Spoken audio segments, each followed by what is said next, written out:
The world is changing so quickly right now that most people can feel it happening before they can even explain it.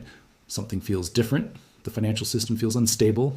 Governments are becoming more aggressive. Artificial intelligence is accelerating at a pace nobody fully understands. Digital identity systems are quietly expanding. And every major power on Earth suddenly seems obsessed with one thing: control. Control over information, control over energy, control over trade, control over money. And according to Professor Jiang, this is not random. He believes the modern world is entering a completely new phase.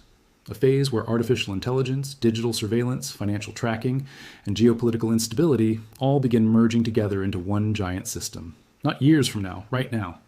Because while most people are distracted by social media trends, celebrity drama, and AI-generated entertainment, the infrastructure for an entirely new kind of society is already being built underneath the surface. A society where every purchase can be monitored, every movement tracked, every online action analyzed, every behavior predicted, and potentially influenced. Now, to be clear, this is not some Hollywood movie where robots suddenly take over civilization overnight. That's not how real systems evolve. Real systems evolve slowly, quietly, conveniently, one app at a time, one login at a time, one facial scan at a time, one digital payment at a time, and eventually people wake up realizing the entire structure around them has changed. But here's where this story becomes even more important.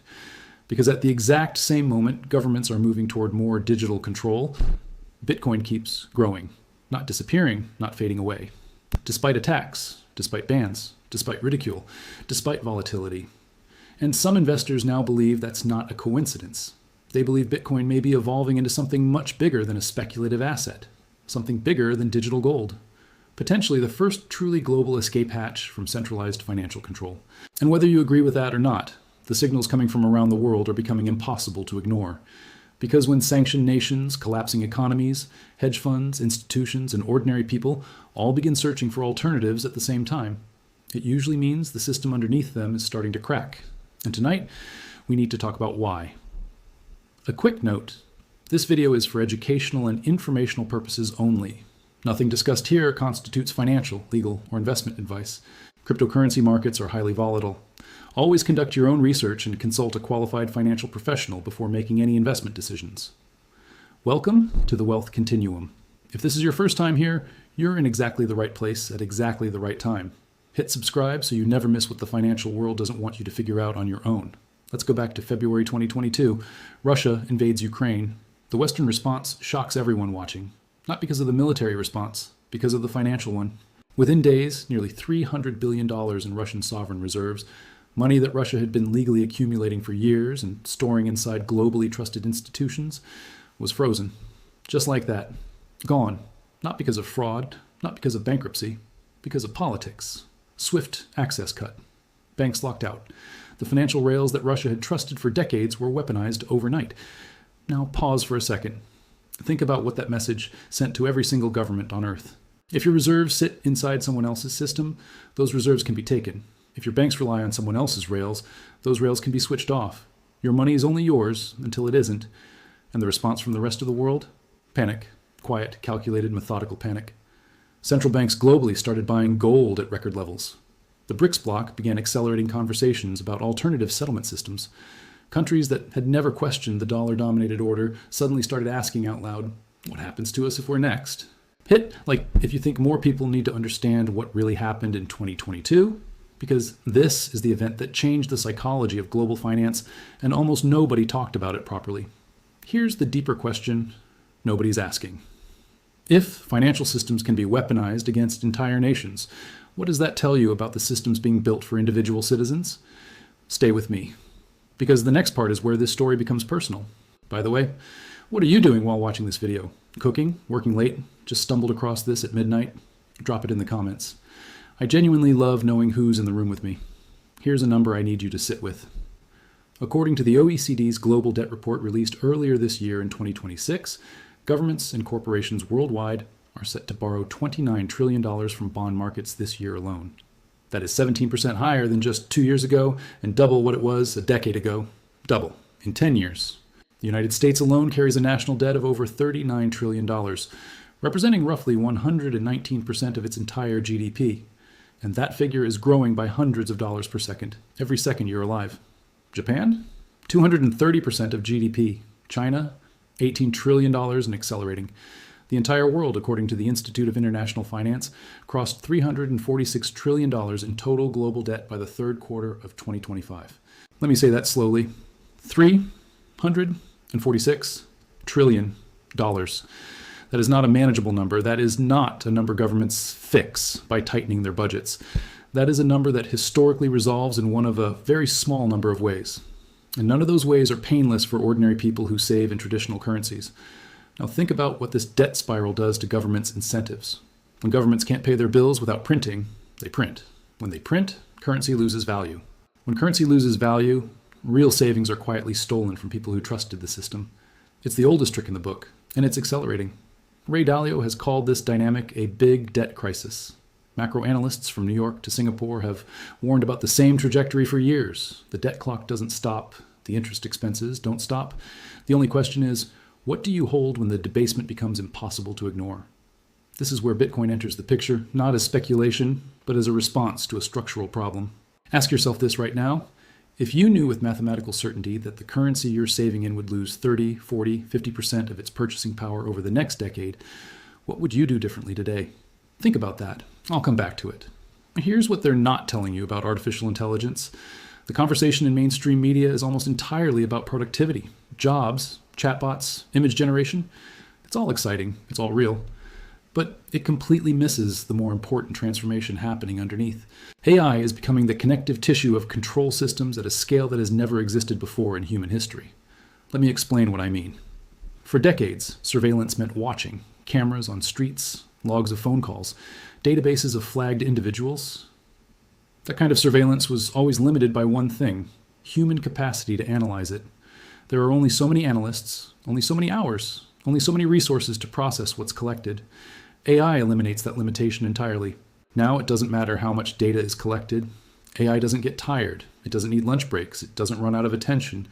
It can process behavioral data on millions of people simultaneously, identify patterns, predict decisions, flag anomalies, and in increasingly sophisticated systems, influence behavior before the person being influenced even realizes it's happening. Think about what you've already accepted. You accepted recommendation algorithms that decide what you watch, read, and believe. You accepted personalized news feeds that subtly shaped your worldview over years. You accepted search results that elevated certain ideas and buried others. All of it felt convenient. All of it was by design. Now, connect that to financial systems.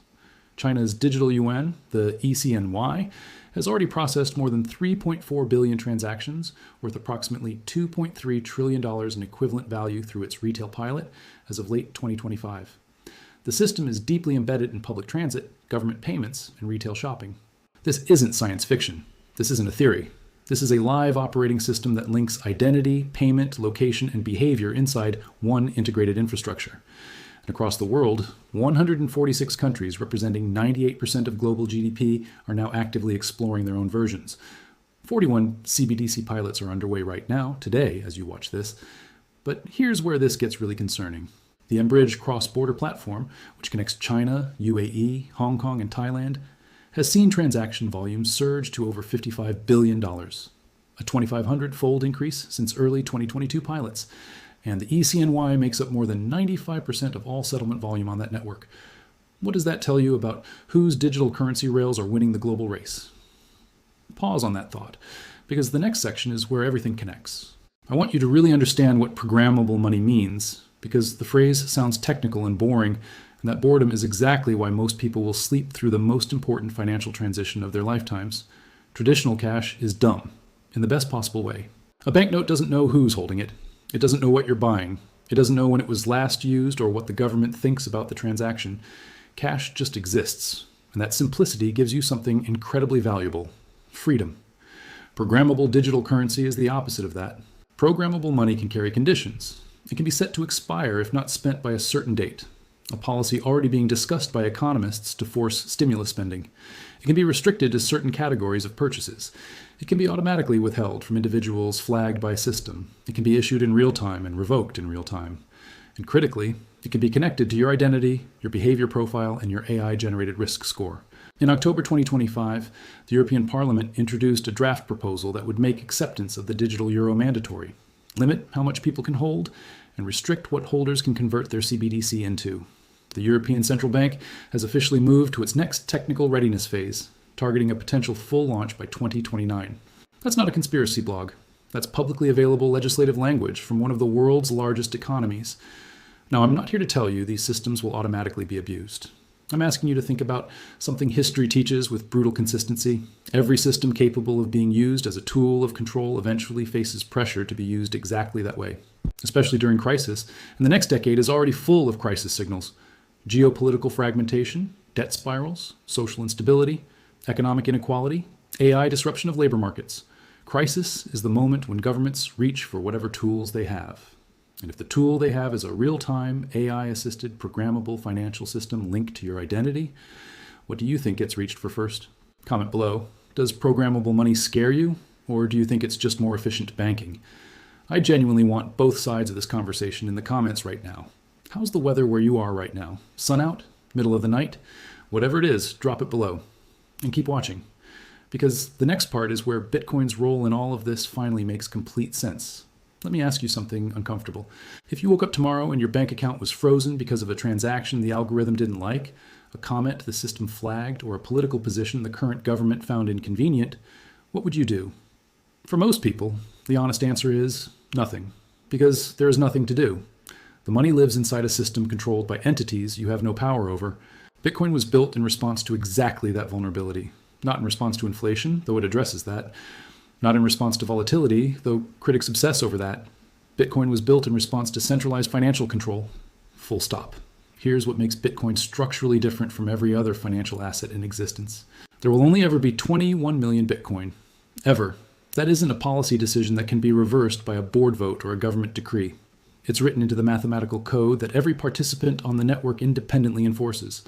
No Treasury Secretary can change it, no central banker can override it, no geopolitical crisis can expand it. Right now, roughly 20,030,000 Bitcoin are in circulation. The last Bitcoin won't be mined until approximately the year 2140. The supply schedule is known in advance to the decimal point.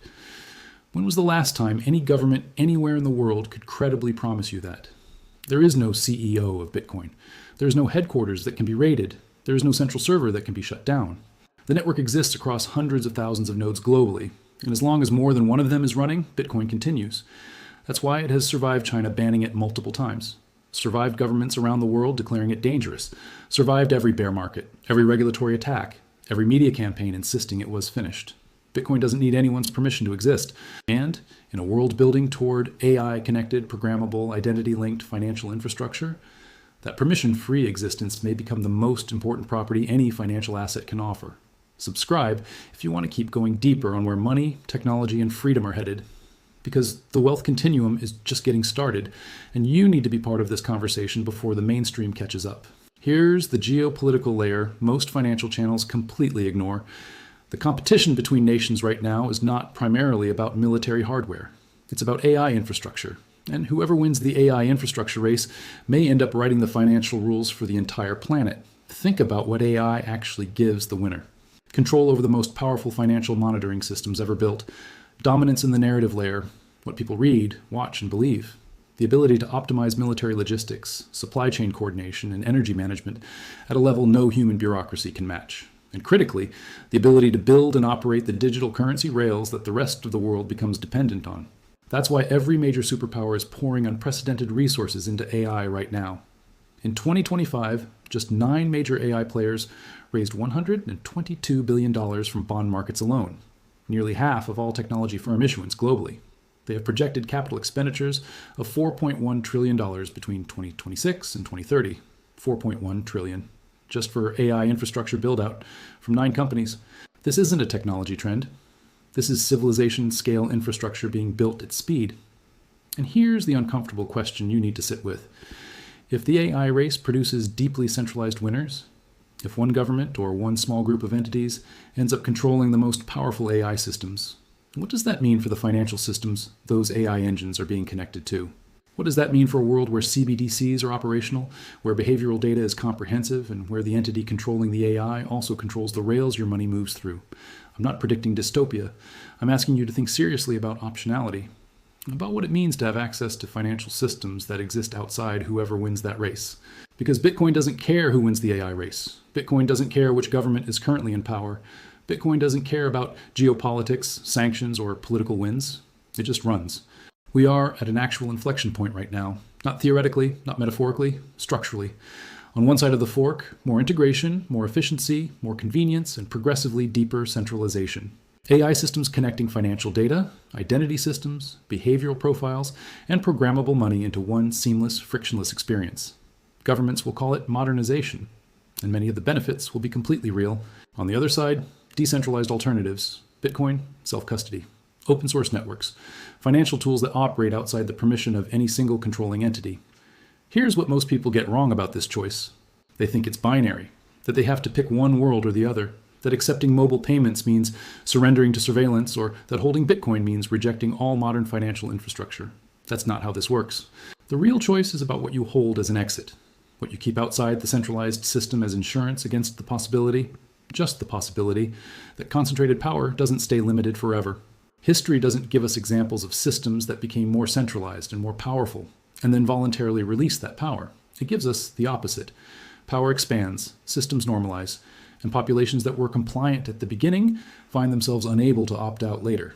The people accumulating Bitcoin today aren't all conspiracy theorists. Many of them are sophisticated macro investors, institutional funds, family offices, and ordinary people who have done the math on debt, debasement, and digital control, and decided they want at least some of their wealth in a system that answers to mathematics, not politics. So here's the question I want to leave you with today, and I want you to actually think about this. If you were building a financial architecture for yourself right now, knowing that global debt is approaching $350 trillion, knowing that programmable money is coming across most major economies, knowing that AI is connecting surveillance and finance at a speed nobody fully understands, what percentage of your financial life would you want to exist outside a system any single government could freeze, restrict, or program? There's no right answer. But I'd argue there's definitely a wrong one. And the wrong one is not asking the question at all. We are living through the early chapters of a story most people won't understand until it's already been written. The debt numbers are real. The CBDC programs are real. The AI race is real. The infrastructure is being built, not in theory, not in movies, but in legislative chambers, central bank committees, and technology boardrooms right now, today, in 2026. Bitcoin at $77,000 is not the story. The story is why it keeps existing, keeps growing, keeps attracting sophisticated capital in an environment that should be killing it. And the answer to that question leads you straight back to everything we talked about today. Share this video with someone in your life who still thinks these changes are decades away, because the biggest shifts in history don't announce themselves. They build quietly. And by the time the announcement arrives, the architecture is already complete. Drop in the comments, are you already holding Bitcoin as a hedge against what we discussed today? Or are you still on the fence? What's holding you back? I read every single comment on this channel, and I respond to as many as I can. Your question might become the subject of the next video. If you want to go deeper on macroeconomics, Bitcoin fundamentals, geopolitics, and the financial systems shaping the next decade, this is the place. The wealth continuum exists for exactly this kind of conversation. Subscribe, hit the notification bell, and share this with one person who needs to see it before it's too late to ask these questions comfortably. I'll see you in the next one.